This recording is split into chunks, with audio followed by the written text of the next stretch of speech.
Hello, everybody. Welcome. This is our third Know Before You Go this afternoon's theme is all about advising and registration. The whole reason you're coming to Whitman, going to get you loaded up into some academic courses as part of what you will be doing here. So I've got an awesome team of colleagues joining me today. Just a couple of housekeeping notes. Um, Please start populating the Q&A with as many questions as you can. Let's put these guys on the hot seat and make sure they can answer all of your questions.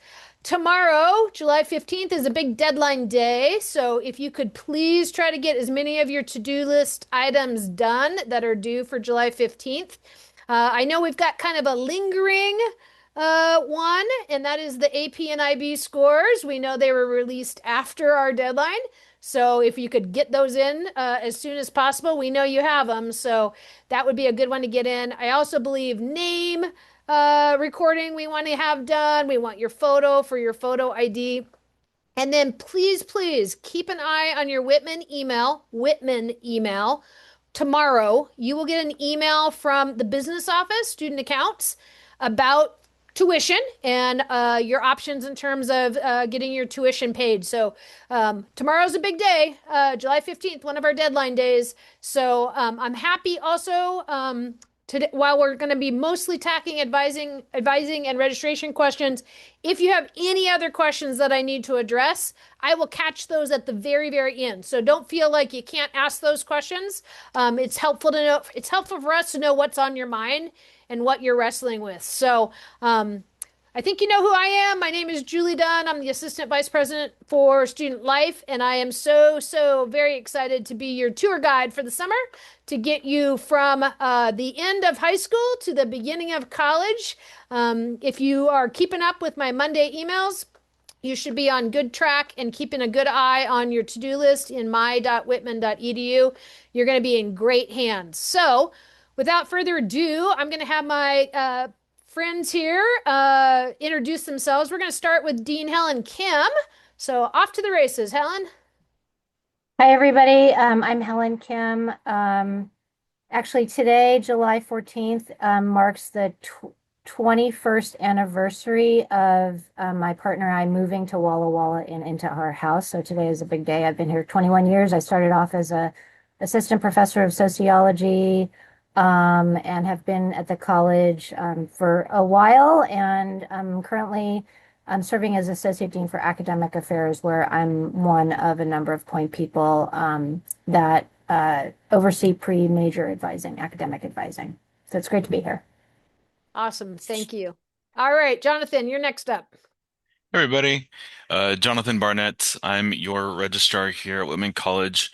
Essentially, my role as registrar is to oversee our office in which we handle everything from registration to classroom scheduling to classes to graduation to transfer credit, um, all the things you probably can think of um, in the realm of anything related to your student record. I've been in higher education for about 12 years now, originally from Walla Walla. Got my higher ed journey here and then went away for a season and then moved back with my wife and our three little girls. And all our family's still here, so it's back home and don't plan on going anywhere for a while. So it's been great to be here, being back in Walla Walla. Been back here now probably almost, well, November will be 4 years. So yeah, it's good to be here at Whitman. Yeah, glad to have you here too. Glad to see Awesome. that you're here. All right. And last but not least, Alexandra. Hi everyone, my name's Alexandra Wog. I'm the transfer credit evaluator and I work here in the registrar's office. I've been at Whitman for 5 years and this is my second year in the role as transfer credit evaluator.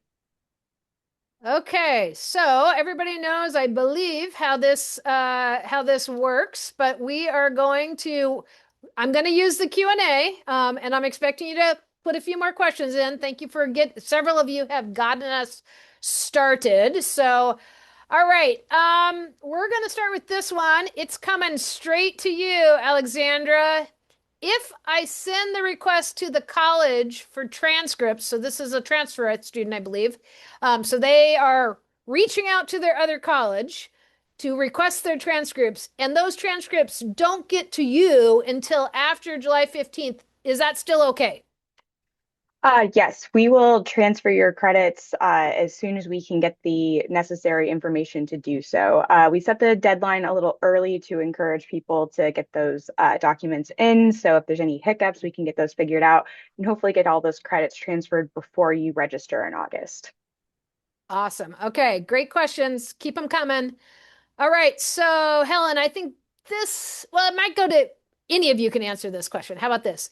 Um, how early will we be able to meet with an advisor on campus to discuss class scheduling and such? Class scheduling and such. When is that all happening? Sure. I'll take that. So during new student orientation starts on Wednesday, the 26th with your move-in. Thursday is a day that is entirely devoted to all things academic, from learning about any program or major that you're interested in, to getting your questions about chemistry answered, to learning about the curriculum as a whole, as well as meeting for about 30 minutes with your pre-major academic advisor. So the specific answer to your question is you will not be able to meet with your academic advisor until Thursday, August 28th. Um, 27th. I'm sorry, 27th. 27th, Thursday, August 27th.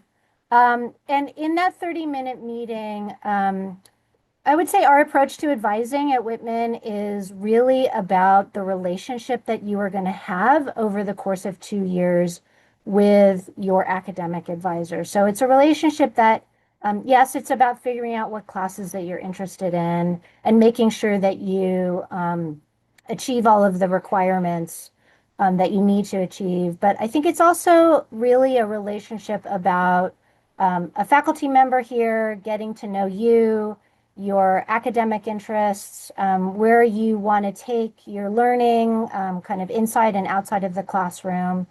So you'll spend a significant amount of time with your academic advisor on Thursday of new student orientation, where yes, you'll be able to talk about classes, as well as other things. Um, I would say in advance of that, I would highly recommend um, going through the course catalog, looking at the information that Julie in Communications has sent out about our curriculum in general, and to begin to kind of look through courses and departments and programs to see what might interest you in advance of that important conversation with your advisor on Thursday. All right, kind of right on the heels of that, and uh, this goes to all of y'all again.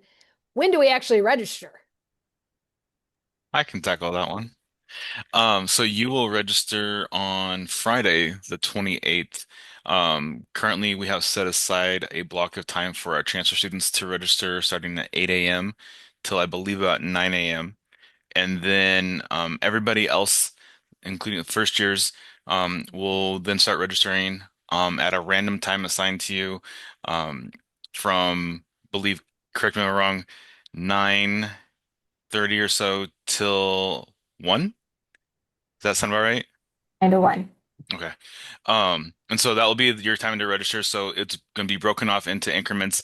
And ideally, at the same time, you are not only in area registering, but you're also registering with your pre-major advisor there to assist you, if I recall our setup correctly. So this is our first year going back to what we were doing prior to COVID, actually.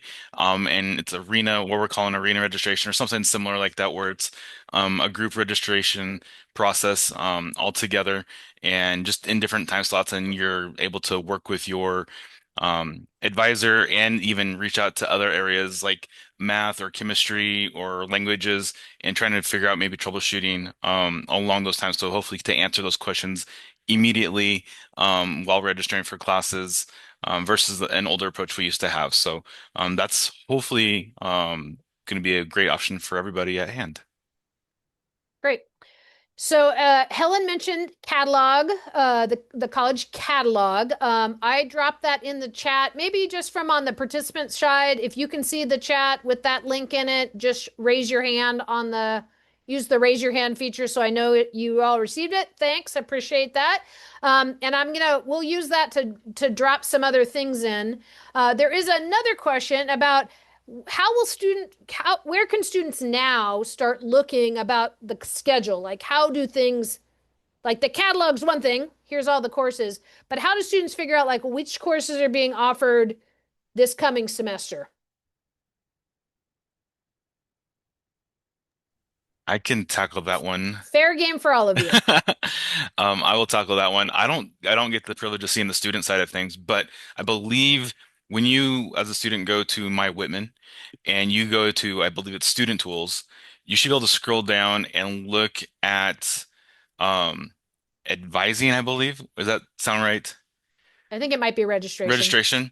And when you go through that process, you will then be able to kind of see holistically like um what features you look at. So you can be able to see like what transfer credits come through. You can look at course search options. You can look at possible what we call like a degree audit or my progress, which can show where your classes kind of line up and how close you are to your current major, or in this case, maybe being undeclared. How close you are to meeting a lot of the general education requirements we have at Whitman. But the key one would be the catalog search or course search feature, where you can then pick a fall 2026 semester, and then from there see where all your different options are for different subjects we have, and then the different classes associated with those subjects, and what is open and what is closed.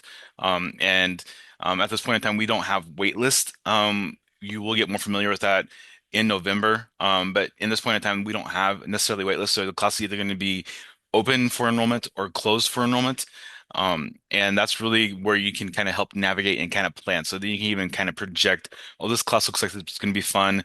It's going to meet maybe this requirement that I need for some general education requirements. And so you can be able to kind of look at that as you're preparing. And if you're really on top of it, maybe come up with a plan before you even meet with your advisor on Thursday. And from there, maybe navigate that together, maybe fine tune it as best you can, maybe have some backup options based upon when you're going to be able to register on Friday, just so you have maybe a plan B and C if something isn't quite full, your priority classes that you would like maybe hit a capacity on Friday before you're able to register. That way you at least have a game plan, a substitute classes that maybe could fill in those gaps where maybe you're hoping to get into your top class, but maybe get, class number three you're hoping for. So hopefully that Yep. helps you kind of navigate that. Jonathan, I'm gonna do a quick share Yeah, go for it. so people can see. So if you're over here, hopefully everybody can see my Whitman.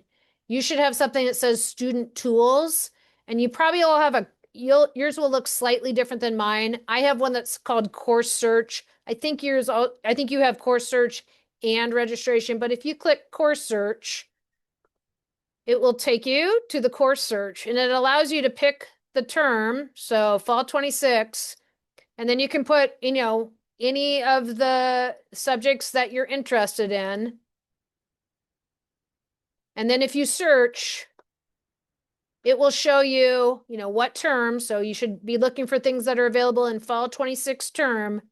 The status means open. Okay, so that tells you there's seats available in that class. And then if you click on the hyperlink, it'll open up. Can you see the course description that popped up? It'll tell you a little bit more about the class. So this is a great one, right? It shows you this is a good course for first years. And then if you kind of continue to the right, it'll tell you when this course is offered. And your settings, your screens will have more features, so you'll actually be able to add these to a kind of a running list of courses that you're interested in. And I would strongly recommend you start kind of whittling away at the very large catalog and say, oh, I'm interested in these types of courses is a way to kind of begin to work on that. Okay, this is kind of maybe we'll see what y'all say about this. How much time should we schedule in between classes? Is 10 minutes enough to walk from building to building? Yes. That was easy. Some of these questions we can go fast. Okay, here's another one. this student thinks they already know what they want to major in. Let's just imagine this student is a first year student, first semester, first year student. They already know what they want to major in. Should they declare it now or should they wait? And this is maybe a philosophical thought for maybe all of you. Who wants to jump Uh, in? I'll jump in. So my response is going to come from having been here 21 years and never, ever, ever, I didn't know what the heck a liberal arts, small liberal arts college education was all about because I came from big state school. So um, my response to that is I would highly, highly, highly recommend that you take the first 2 years to really explore. I think the philosophy and the ethos of the kind of education that you're getting at a liberal arts institution is to really take some time to explore broadly your first 2 years. You actually technically don't need to declare a major until towards the end of your second year. So our system is set up so that you don't have to feel pressure to do that until the end of your sophomore year. Um, After that point, your junior year, senior year, you're going to have 2 years where you're going to dive very, very deep into your chosen major. So I would really take advantage of what I would see as a really great gift to explore academically very, very, very broadly. So while you can technically declare with the first day of classes, I would highly encourage students to lean into not doing that and allow yourself to explore broadly across the curriculum.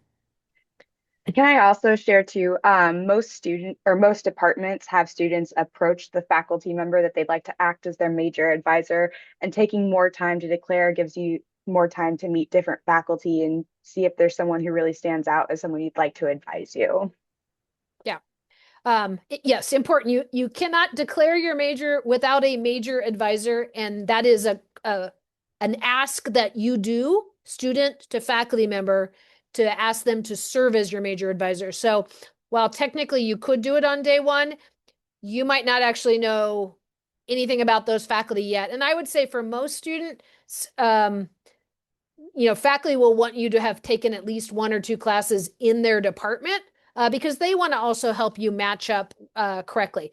Let's change the equation a little bit. What if it's a transfer student? So the way this question is asked, if they are a transfer student and they know what they want to be majoring in, can they request to meet, can they request that their, starting advisor be a professor in that major? How do they go about making sure that they are getting the advising they need for a major pathway because their timeline's a little shorter? Helen, do you want to take the, oh, go Yeah. ahead. You want to tag team this one? I can start off. Yeah. Okay. So what we are doing right now, this is a really, really busy time for all four of us on the call, and particularly for Alexandra, because she's in the process of processing everything for transfer students, so that you're set up for success coming in. One of the things that all students should have gotten is something called a pre-major advising questionnaire, where you're able to indicate your kind of first level preference of area of study and your second level of area of preference of study. So for all students, including transfer students, what I then do with some other folks who are not on the call is I take all students who have and look at the responses that you have filled out on that questionnaire, and we try as best as possible to match you with a academic advisor in the field that you are interested in. So for transfer students, if you haven't done this already, one of the things that you could do is to go into that questionnaire and specify that, your first area of academic preference is the thing that you want to major in. That will signal then to me and to us to match you with somebody who will be your academic advisor when you get here on day one and you meet with them on Thursday. So I would say that's part of the process that goes into how we assign advisors. Um, I think the other aspect of the question in terms of can we meet with someone, um, advisors are faculty members, and faculty members are on 9-month contracts. So the vast majority, even if we could, the vast majority of faculty members are generally not really present and in frequent communication. June, July, and August. They really start coming back towards the middle and the end of August. So I would say that the answer to that question is no.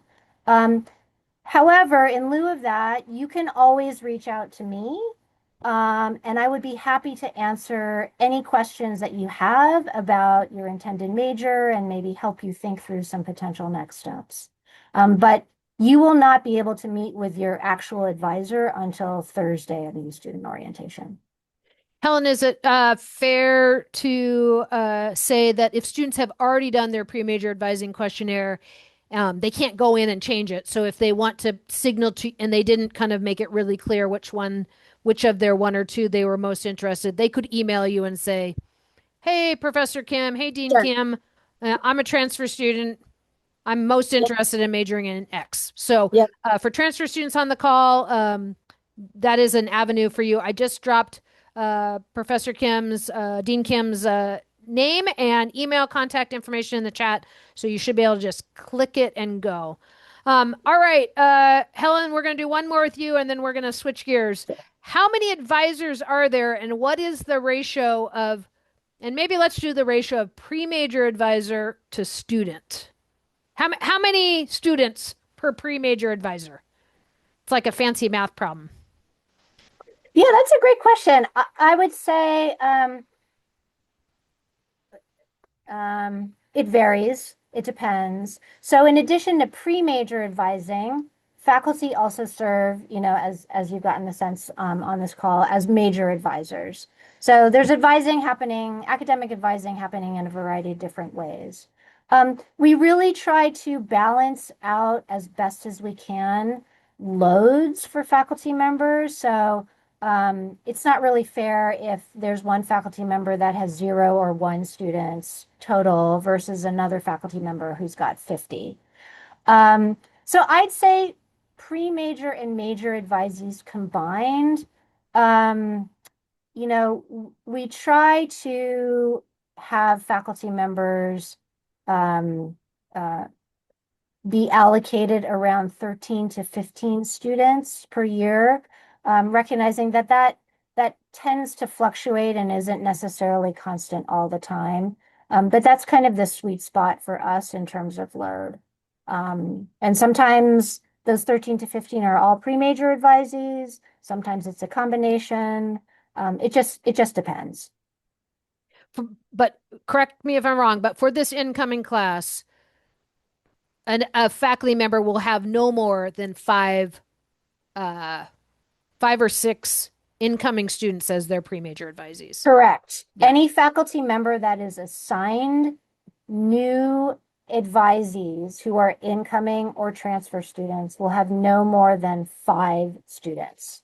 All right. So that's our ratio. 1 to 5 for the incoming class. Okay. Alexandra and Jonathan, we're headed your way. Alexandra, can you talk about the final high school transcript? What do we do with the final high school transcript? We're Uh, supposed to send it to you, and how do we get it to you? This is a two-part Actually, question. you don't send it to me, you send it to Okay. admissions. So send it, I think they're if you're using Parchment, I think you can just say for incoming students and it should get to the admission office. Perfect. Okay, now we're talking about other things we need to send, and I think these things do come to the registrar's office.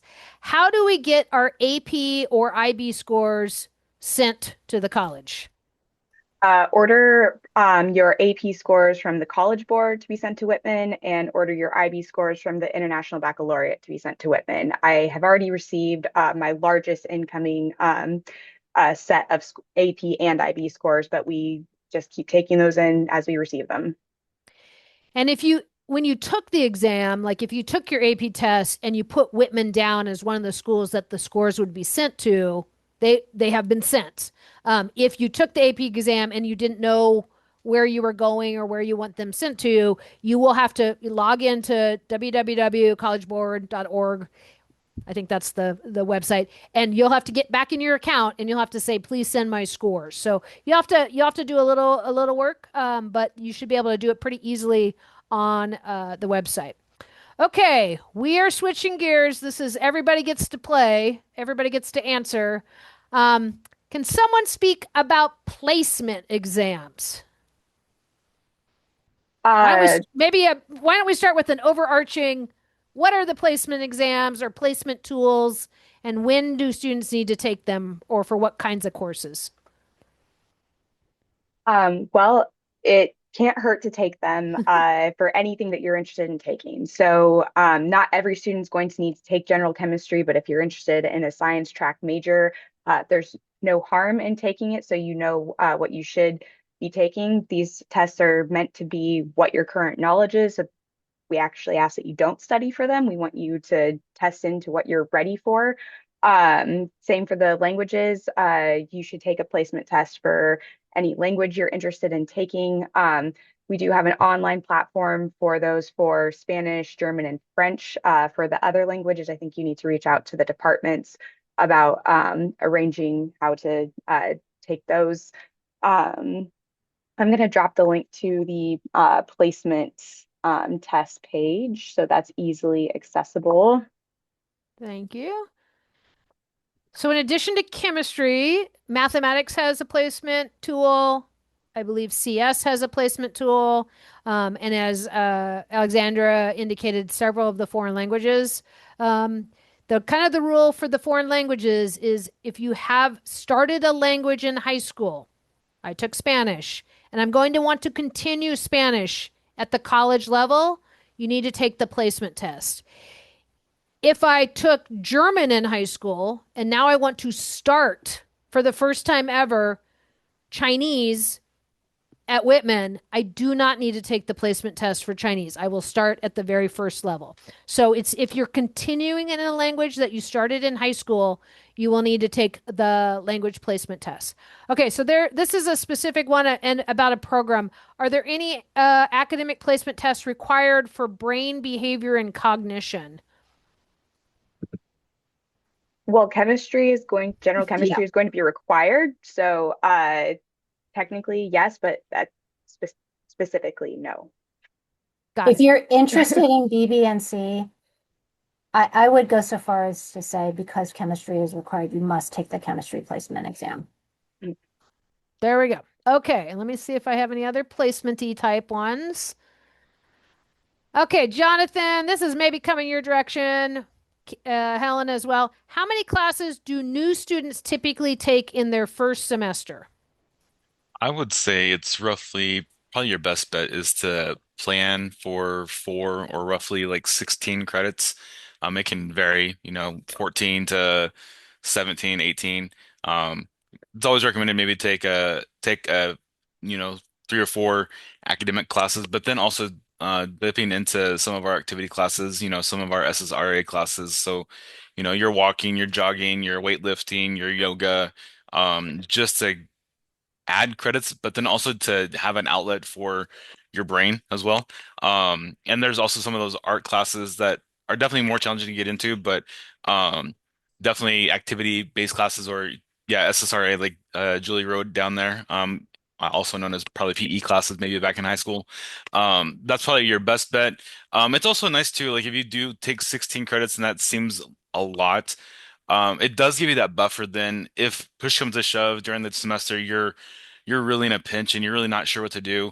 That does give you the opportunity to possibly talk to your advisor, talk to your professors, and if the best option is to maybe withdraw from a class, it still would allow you to withdraw from a class being at 16 credits because you'd still be at 12, which then for a lot of things from like athletic eligibility to academic standards to if you're an international student, to even something I handle, which is VA benefits.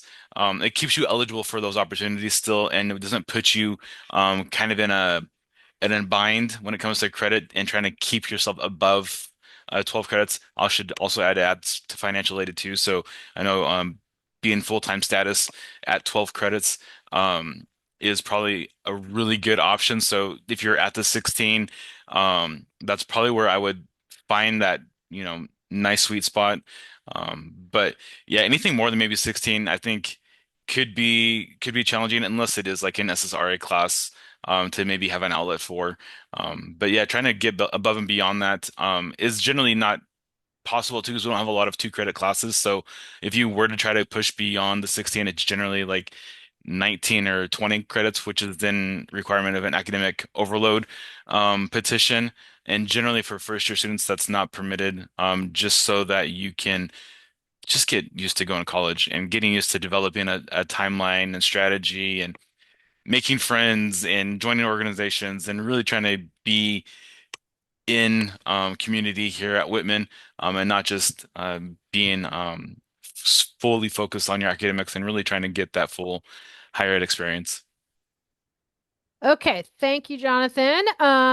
Helen, this maybe is coming your way. Can you, the question is, I'm going to rephrase the question. The original question was, what classes are we required to take?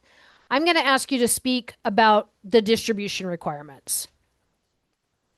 Sure. So all incoming first year students should have been, you are registered for your first year seminar. So the first year seminar is a year-long, 2-semester sequence that's required of all students. So you are registered for a first year seminar. That's 4 credits. In addition to the requirement of the first year seminar, we have something called general education requirements or distribution. And that is the college's, structure for you to explore broadly across the curriculum. We have a variety of what I would say requirements that are based along the lines of thematic categories. So, for example, we have a general education or distribution requirement that's called the individual and society. That means that you have to take at least 3 credits in courses where you're looking at individuals in the context of, social groups or society or social structures, largely social science classes. Um, so we have a total of you basically the maximum number of general education credits that you will be taking to fulfill distribution is 29 credits. So those are the requirements, first year seminar and your general education. And then of course, beyond that, after you declare a major, you will have your own set of major requirements, which vary by program or major. Most of our majors are around 36 credits. We have a few majors that I would call credit heavy. So programs like BB&C are a little credit heavy. Folks who are interested in biochemistry, biophysics, and molecular biology, that's a very credit heavy major. And our environmental studies program is also very credit heavy. So those, all majors have their own requirements. I'm gonna, we're pretty acronym heavy at Whitman. I will try to catch those as we go and put them in the chat to make sure everybody understands what it is that we're talking about, as we use a pretty specific lingo. Helen, you talked briefly about the first year seminar as a requirement. Can you talk maybe expand a little bit about like how does the first year seminar work, maybe in the fall semester versus the spring semester? And Sure. I want to flag for everyone that Jonathan let us know that they are actually in the process of starting to put those on your schedule. So if you go into My Whitman and you look at your schedule, you might actually already see your section assigned. But that will be probably over the next couple days. So if you don't have one, don't panic.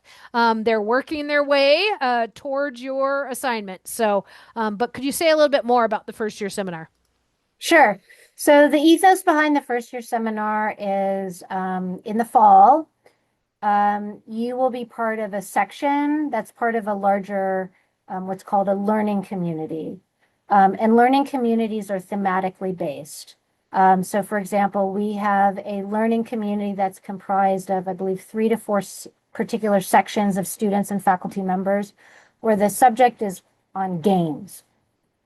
Um, a certain number of learning communities in the fall. The intellectual focus of the fall semester for the FYS is really around discovery and exploration, particularly through, reading, writing, verbal communication. We place a pretty high emphasis on those first year seminars as places where students build community in their sections. So that's kind of the first year seminar in the fall. In the spring, what then happens is you will have 26 or so sections taught by individual faculty members where the courses are very individualized. Um, so there'll be a Hispanic Studies professor who is teaching a spring FYS section on cinema in Spain, or a sociology professor that is looking at sociology and art. Um, and the thing that binds all of those disparate, 26 classes is the focus on argumentation and debate. So again, fall is really about exploration of ideas with, less of an emphasis on argumentation of ideas. And then you transition into the spring into classes and, really building your skill sets in terms of reading, writing, communication, that's focused on argumentation. Awesome. Thank you. That was very clear. Alexander, I think this one's coming to you. How can we know for certain that our transcripts were successfully sent? So if it sounds like this person has requested either high school or previous institution transcripts be sent to you, or Running Start or college in the high school or whatever, Mhm. how would they know that you actually got them? So there's a few ways. I do think that you should be able to see in your admission portal that there should be an official transcript received. I'm not sure what that looks like from the student side, unfortunately. But you can also reach out to me directly to ask if it's been received. I will put the email address that you can reach me at here. Perfect. Okay, Jonathan, I think this one is really for you. You talked a little bit about transfer students and their registration times. Will they be assigned a specific registration time or do they all come? Can you maybe talk about how registration times will be assigned just in general, whether students are transfer or first year? Yeah, we're kind of still putting it together, but typically we're going to have a chunk of students that are randomized, and you will get a block of time for the first 15 minutes. And then within that time period, the next group of students will then be able to start registering for class, and have the ability to jump in while the first group still make changes. That second group then ideally will then be able to jump in and get time to then register and try to get those classes put in, and then just kind of continues on for the transfer students for that first hour, and then follows suit the first year student, or to me, transfer students that first hour, and then following suit, first year students will. We were looking at some older layouts of what we had done in the past, and so we will typically allow for around a 15-minute slot for you to start registering. But then as the day goes on, that time slot and that time frame will expand a little bit further for those students that have maybe later time to register because of us understanding that classes will fill up eventually, and classes will become closed because of just that capacity limit of a classroom size and what is allowed by the fire department and those types of situations. And so, one thing to understand though as well is you will have the ability to get your classes on Friday, and then on Monday morning, we will open up what we call our add drop time period. And that is essentially a time for all of our students from first years to seniors to start going back on and making adjustments to their schedules and making ads here and there if they needed or adjustments. And so that time will also open up. So you can still make changes to your schedule following the next couple of days into the start of the semester because classes won't start until Tuesday. So that Monday you will be able to still go in and start making some fine tuning adjustments to there as well. And I know Helen's been kind of a part of some of a lot of the newer things we're going into. So this whole registration process is a little bit newer for us this year versus what we have done in the past. And so I know Helen is a little more up to speed on what that might look like also. So if Helen wants to jump in and add anything I missed, feel free to do so. Maybe not add, but just to clarify a little bit what Yeah. Jonathan said in relationship to the question. So transfer students writ large will be registering from 8 to 9. With the population of transfer students, however, we will then split that population up in 15-minute increments. So it's not like it's 8 to 9 and all of the transfer students get to register all through 8 to 9. So if you're a transfer student, you will be assigned a very specific 15-minute window between 8 and 9 when you will be able to register. So I just wanted to put a finer point on that. And that 15 to 20 minute block will apply then across all incoming first year students as well. The reason that we have transfer students go first is because transfer students are further along in their educational path. And so they're much closer to, declaring a major. And the way that course preferences work is that they are by year. And I will add one more thing to this too, because it often comes up from our office as well. And so you might have a later time to register this upcoming time in August, where maybe you feel like you're getting like the last of the bag of Skittles, and there's only a couple, classes to pick from.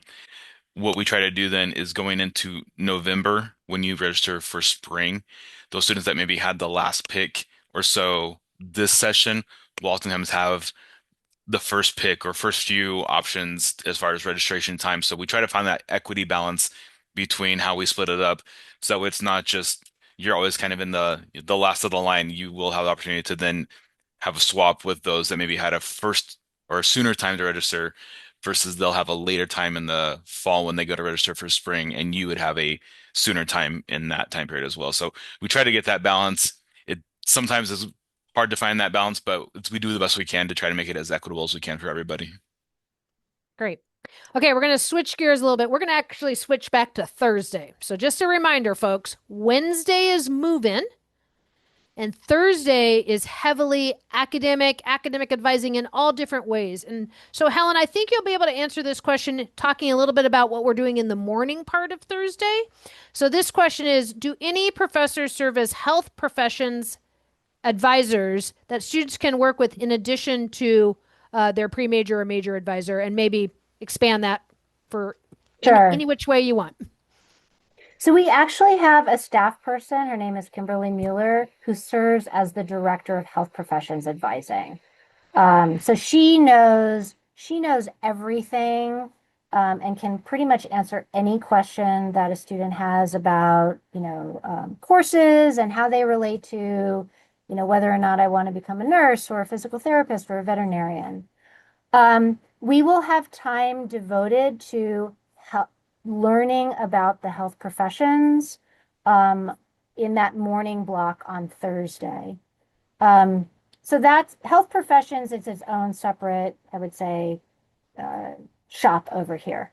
Very closely related to that shop is our faculty who are not Kimberly Mueller, but know from their perspective in terms of the courses that they teach, which courses count for what, and how does a biology major and this course that I'm interested in biology relate to the possibility that I'm thinking about in terms of becoming a veterinarian. So students will have the opportunity to interface with faculty across all departments during the Thursday morning sessions that are devoted to academic advising, where you will be able to go to a room and talk to faculty members in chemistry, in biology, in brain behavior and cognition, all the different departments that intimately dovetail in terms of the curriculum and the kinds of courses that you're going to need to take if you are interested in the health professions. So I would say it's a combination of learning about the health professions writ large, but also being able to have kind of face-to-face time with those departments who are not like, you know, exactly in the shop of health professions, but are very, very, very closely attached to it because they teach the courses that matter. Perfect. Awesome. Can you talk about what else will be happening in that morning of Thursday in terms of like what else will students be doing before they meet with their advisors? Sure. The bigger meetings. Yeah. So it's really an opportunity. We're going to have some sessions where there's going to be a larger session where the incoming class is going to be split in two. So half of you will go first thing in the morning and just kind of learn about the curriculum writ large, learn about general education, learn about all of the requirements, learn about kind of the things that we want you to be able to have front and center in your brain and start to do to be academically successful in college. Um, um, and then there's going to be the opportunity for students to, as I said before, meet with faculty members from all of the departments and programs across campus. That'll happen throughout the entire morning.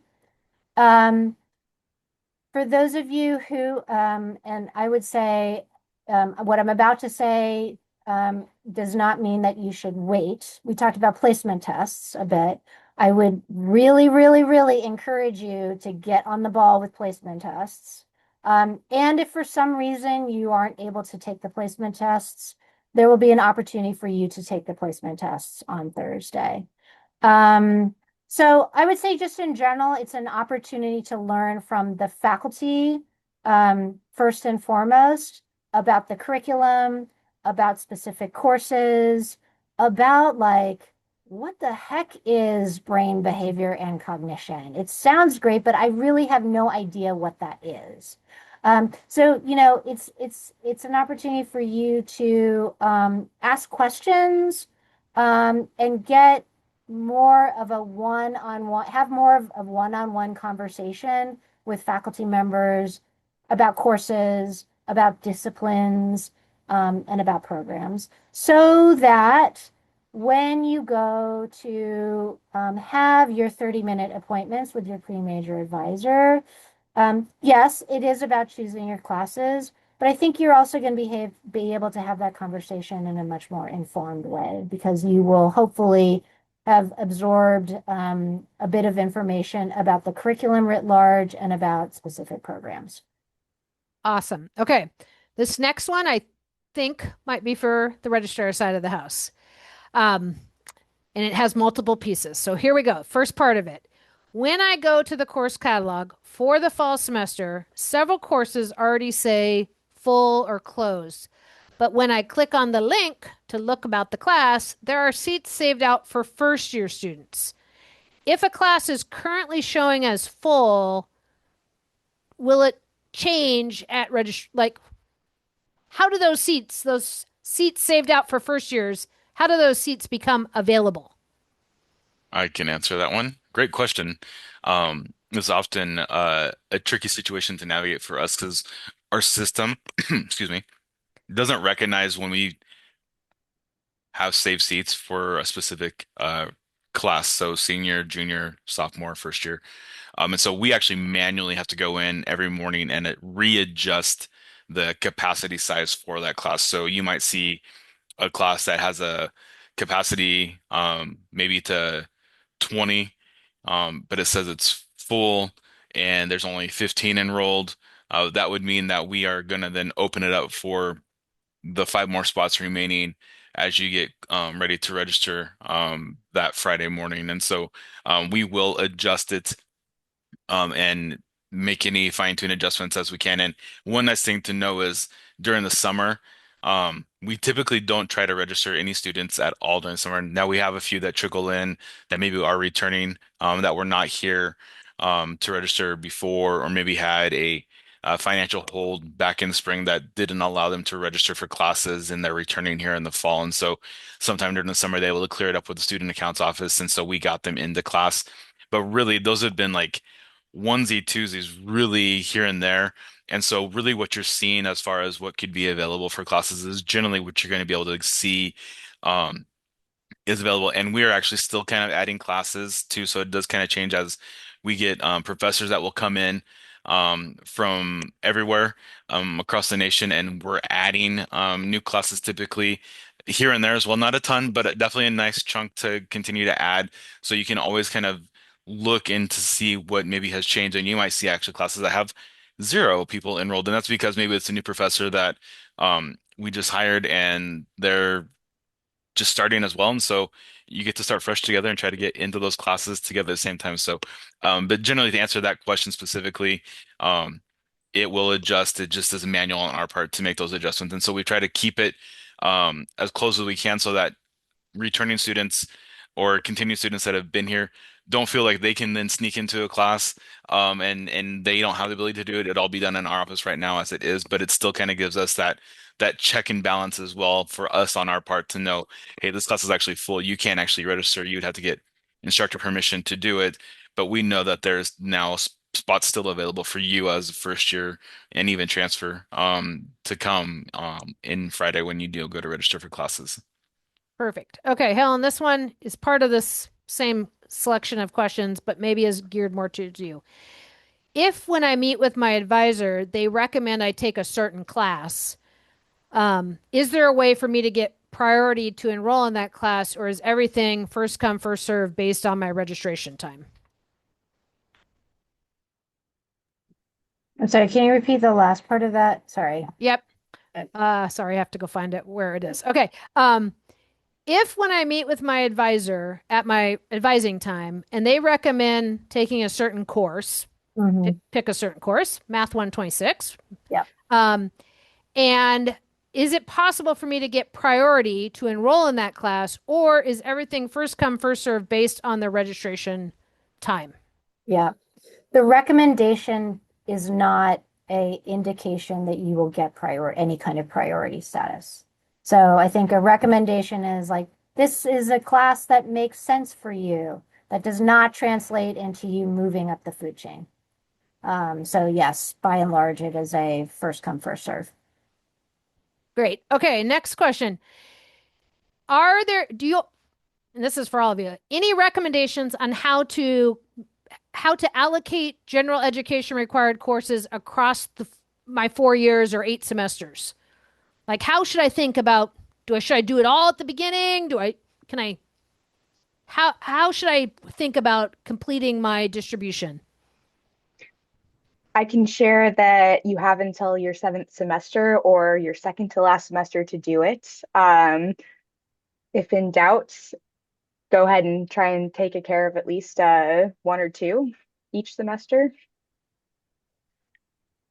I have served as an advisor here for a long time as a pre-major advisor, and I had it as a goal by the time my students were declaring their major, they had the high majority of their distribution done.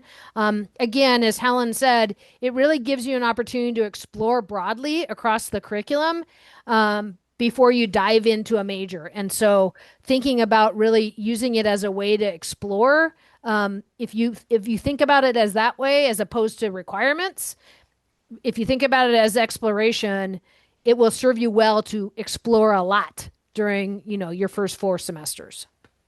And I'll add too, you'll find that a lot of our general education requirements when it comes to, your power and equities and your I guess yeah, power and equity and your, textual analysis and those types of classes. A lot of our classes we have actually hit on multiple. Now they can only count for one typically, but you have lots of options to try to tackle. Not just one class is typically going to fulfill one criteria. Like you could possibly fulfill multiple, but it would only land in one spot, not to confuse anybody. But it just you have a lot of options, and so but yeah, I think whatever you tackled, that was my goal too when I was advising, was did my best to make sure my students had um a lot of their gen eds, if not all, done by the time they left me in their second year. So Could I Okay. just add a little Yeah, bit please. to that question?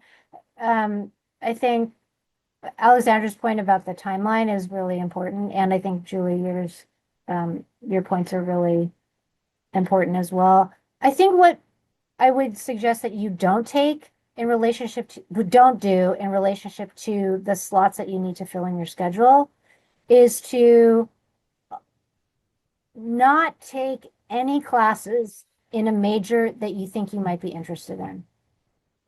This happens rarely, but you don't want to be at that last semester of your sophomore year and have taken zero to maybe one class in, I'll just pick a major in econ, and then realize, oh, I want to be an econ major. I don't think that that sets you up for success in terms of then tackling the major. So I would say to try, yes, I think it's good to explore and fulfill the general education requirements, but you don't want to be in a situation where you don't take any classes related to a major that you are interested in. And I think the best case scenario is when you use that time to explore, and it so happens to be that courses that you've taken spark your interest in a potential major or confirm your interest in a potential major. If you're thinking about how to approach that, one of the things I share with my advisees is take something you're really good at. Like you were really good at it in high school. You really liked it. It was you're really good at. Take something you're highly interested in. So this might be the one that Helen's talking about. I'm really interested in geology. I might be a geology major. Take something you're super interested in. Take something you've never like you have no idea what anthropology is, or you have no idea what rhetoric is. Take a course like I don't even know what this is, and then maybe take a risk, right? Like stretch yourself a little bit. If you kind of follow that, you are going to get what you need towards a major, and you're going to get what you need towards exploration. And if you kind of use that as a template, you're going to be in good shape by the end of your sophomore year to declare, because you will have done kind of good exploration throughout. Oh, Can I share yeah, also real please. quick, just related on a technical note, you can actually use the course search filter to look for different distribution areas if you're trying to see specifically courses that will fill an area that you want to get taken care of. Great, great pro tip. Thank you. Okay. I don't know who's going to answer this. One of y'all. Some classes, like environmental studies and geology, have a field study component or a lab component. Maybe just science classes in general often have a lab component that meets for a full afternoon, like a 1 to 4.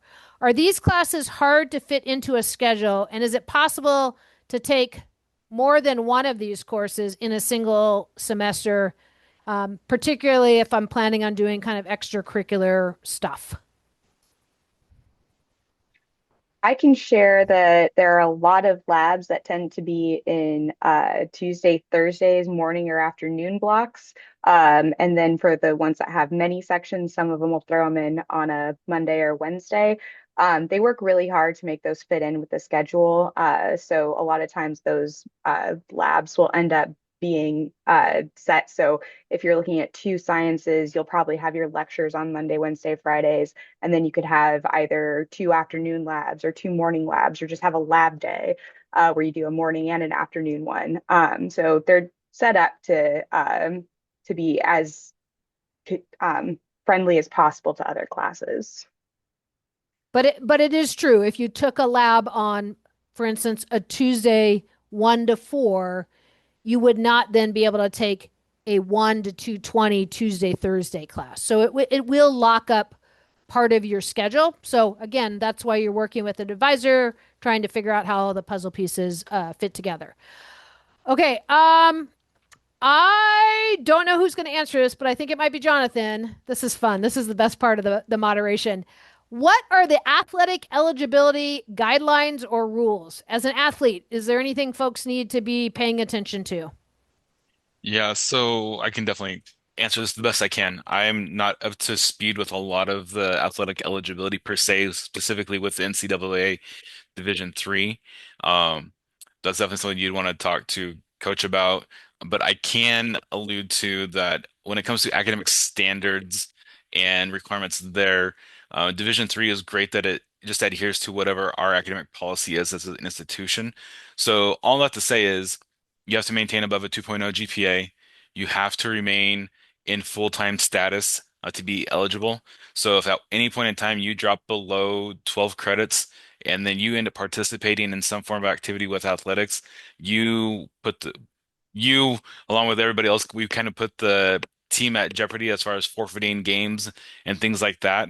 Um, and so always be sure, I would say, even if you don't have, if your maybe academic advisor isn't knowledgeable about you being an athlete or doesn't really know that at all, we actually do assign every student athlete representative from athletics to be also an advisor. So they get a report every day because of their role that then shows like, hey, you as an athlete have dropped below 12 credits. We really need to figure that out and get you in something ASAP. But it's really your responsibility, along with your advising and along with you continue to ask questions with athletics as well around, hey, I'm really struggling maybe in this class, or I really need to figure something out because I don't know if I'm going to be successful passing. Really trying to partner with athletics and your advising and all the other resources we have on campus to try to help you remain one eligible athletics because you have to do maintain above a whatever we would deem for you to be athletically eligible. Typically is above a 2.0 across the board. I'll just put that without confusing anybody. Generally, your goal is to remain at least above a 2.0, and then have those at least 12 credits earned every semester. Simple across the board, but it can get more complex if it does need to. But that's where you can just ask us questions, specifically with athletics, and it does kind of come back to me sometimes too. But hopefully that helps answer that a little bit. And I will just add, for international students to maintain your visa, you need to be enrolled in 12 credits. So at least 12 credits. So if you're ever in a situation where you might have to drop below 12 credits, before that happens, you need to make sure you're speaking with Cody Torno, who's the advisor for international students, and not potentially putting yourself out of compliance with your visa. And that Okay, will go the same too with anybody getting VA benefits that I handle as well. also, So, VA benefits. Thank you, Jonathan. I learned something new every day. Okay, we have exhausted. Well done, friends. We have exhausted our advising and registration questions. There are a few more in. I'm going to, not for advising and registration, but a few more that are unrelated that I am going to answer in just one little moment. Special thanks to our my fabulous colleagues that joined me for an afternoon of fun moderated Q&A. Thank you for all the knowledge you bestowed upon the folks that have hung in here with us this afternoon. So there are three more questions in the queue. So I'm going to answer them.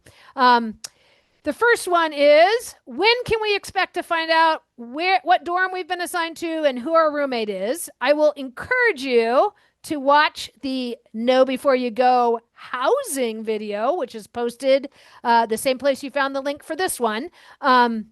But early August. So typically the first week of August, August 1, they try to get those shared out. They go out via email. They are followed up with an actual letter that will arrive to your house. So August 1, no later than August 1. The second question that is somewhat unrelated is, how many students will be starting at Whitman? As of this morning, Jonathan, correct me if I'm wrong, but I believe it is 492. And I believe 42 of those are transfer students and 450 of those are first years. So that is our number as of this morning, 492. I see some nods. Everybody's watching close this number. enough. Yeah, Close close enough. I know enough. we've had a few forfeits come through today, but Okay. yeah, it's close enough.